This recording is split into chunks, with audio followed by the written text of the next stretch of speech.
Hello and welcome to the Landwards podcast from the Institution of Agricultural Engineers. My name is Andy Newbold and I am the editor of Landwards, the magazine. And today I have been joined by Ed Hanson, who is the chief executive of the institution, and he is going to talk to us about CPD. Over to you, Ed. Thank you, Andy, and hello.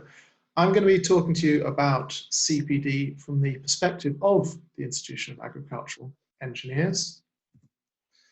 I'll talk about what is CPD and the requirements associated with it. I'll talk about sampling. I shall talk about our audit process and then a few highlights in terms of conclusion. So, firstly, CPD, a term that I'm sure you've all heard of. What does it actually stand for?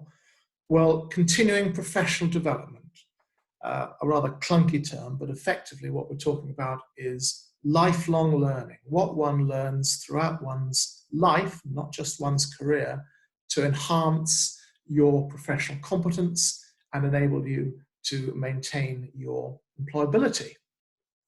CPD itself covers a wide range of activities.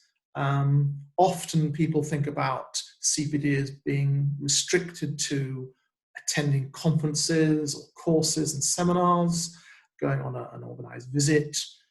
Perhaps you might write an article or a technical paper for a scientific journal or a magazine. And of course, there's further education, distance learning, open learning.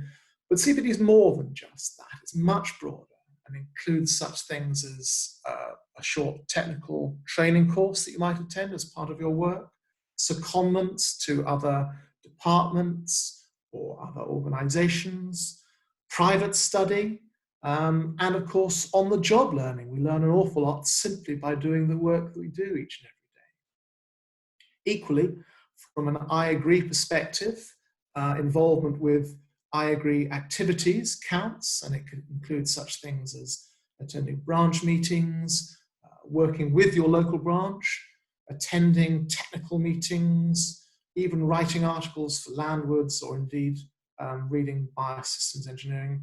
And of course, there's the committee work as well that you might wish to get involved in.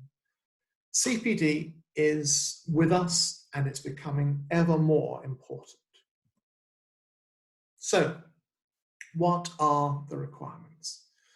Well, from an institution perspective, we provide an awful lot of CPD events and activities for our members, as well as a system for you, the member, to register your CPD with us. We have decided to adopt a pragmatic approach to the registering and recording of CPD.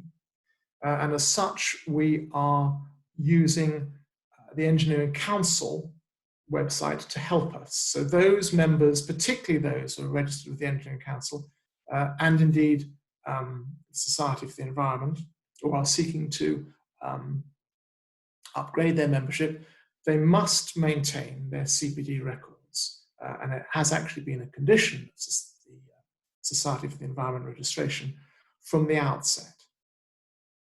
There are basically three types of CPD as far as the institution is concerned. There's development of technical expertise and knowledge that's relevant to one's profession.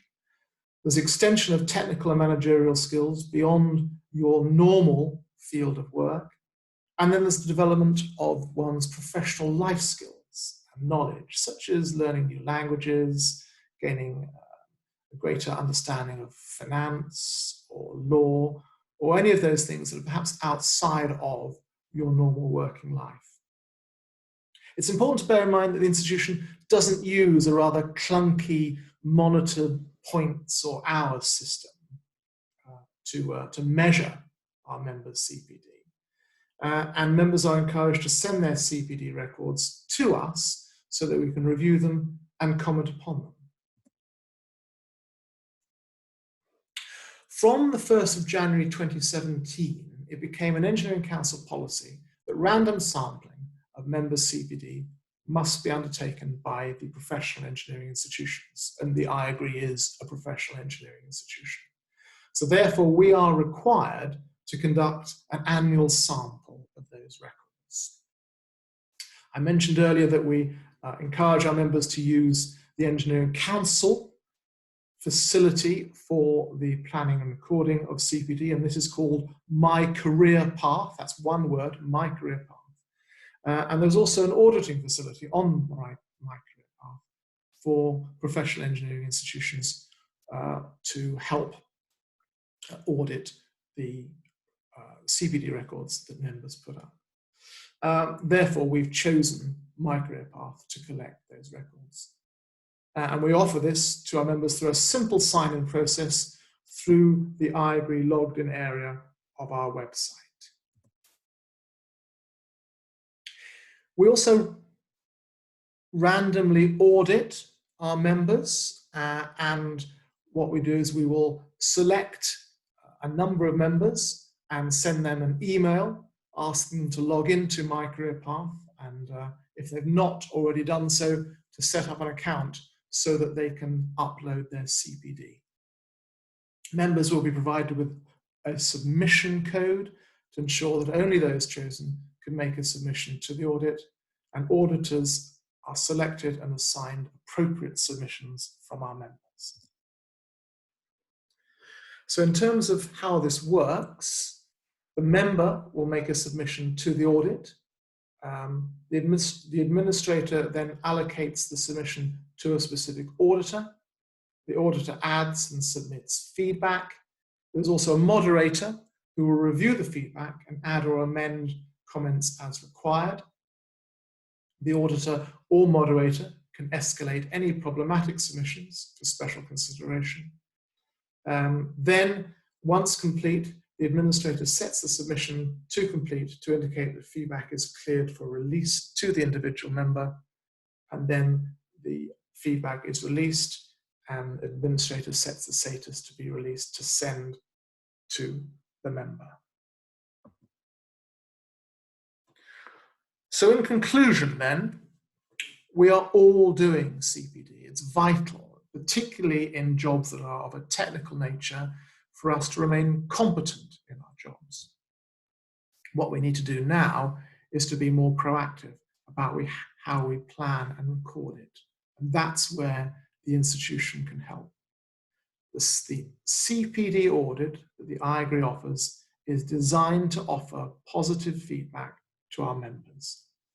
If you'd like more information, please go on our website, www.iagree.org/CPD, or you can email us at secretary@iagree.org or telephone 01234 750 876.